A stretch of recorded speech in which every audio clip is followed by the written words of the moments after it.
Bertemu lagi dalam program Merawat Jiwa. Saat ini pembacaan Alkitab diambil dari Kejadian 17, ayatnya 1 sampai dengan 27. Lembaga Alkitab Indonesia memberikan tema, Sunat sebagai tanda perjanjian Allah dengan Abram. Ketika Abram berumur 99 tahun, maka Tuhan menampakkan diri kepada Abram dan berfirman kepadanya, Akulah Allah yang Maha Kuasa. Hiduplah di hadapanku dengan tidak bercela. Aku akan mengadakan perjanjian antara aku dan engkau, dan aku akan membuat engkau sangat banyak. Lalu sujudlah Abram, dan Allah berfirman kepadanya, Dari pihakku, inilah perjanjianku dengan engkau. Engkau akan menjadi bapa sejumlah besar bangsa. Karena itu namamu bukan lagi Abram, melainkan Abraham, karena engkau telah kutetapkan menjadi bapa sejumlah besar bangsa. Aku akan membuat engkau beranak cucu sangat banyak. Engkau akan kubuat menjadi bangsa-bangsa, dan daripadamu akan berasal raja-raja. Aku akan mengadakan perjanjian antara aku dan engkau serta keturunanmu, turun-temurun menjadi perjanjian yang kekal, supaya aku menjadi Allahmu dan Allah keturunanmu.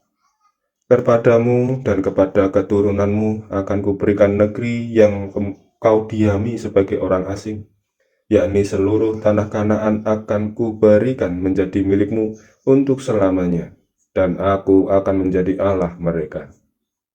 Lagi firman Allah kepada Abraham, dari pihakmu engkau harus memegang perjanjianku, engkau dan keturunanmu turun-temurun. Inilah perjanjianku yang harus kamu pegang, perjanjian antara aku dan kamu serta keturunanmu, yaitu setiap laki-laki di antara kamu harus disunat. Haruslah dikerat kulit katanmu, dan itulah akan menjadi tanda perjanjian antara aku dan kamu.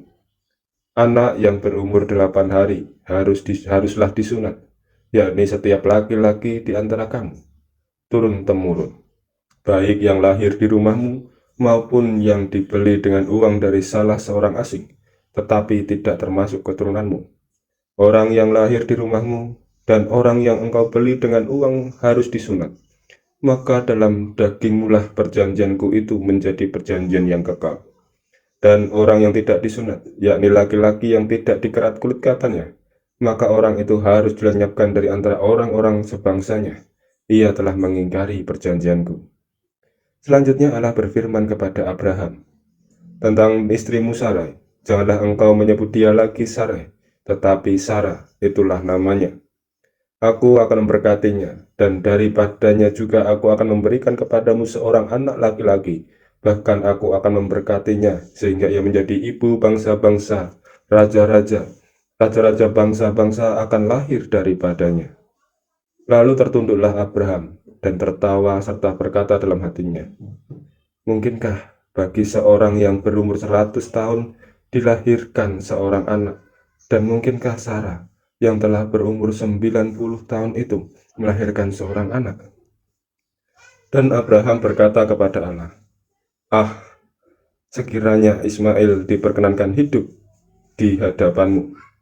Tetapi Allah berfirman, tidak, melainkan istrimu Sarahlah yang akan melahirkan anak laki-laki bagimu, dan engkau akan menamai dia Ishak, dan aku akan mengadakan perjanjianku dengan dia, menjadi perjanjian yang kekal untuk keturunannya.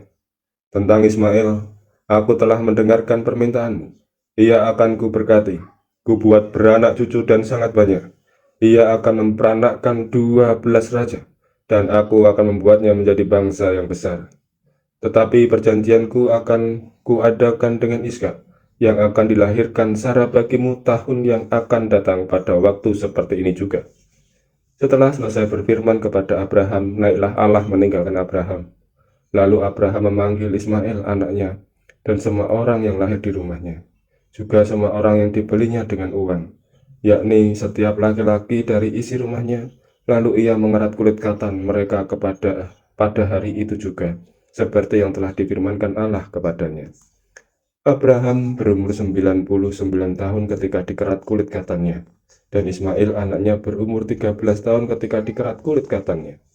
Pada hari itu juga Abraham dan Ismail anaknya disunat, dan semua orang dari isi rumah Abraham, baik yang lahir di rumahnya maupun yang dibeli dengan uang dari orang asing, disunat bersama-sama dengan dia.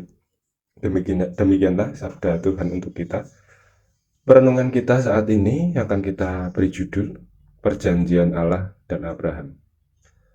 Pada masa kini, banyak orang sulit percaya atau bahkan tidak mau percaya sama sekali pada ajaran agama, khususnya mengenai janji Allah.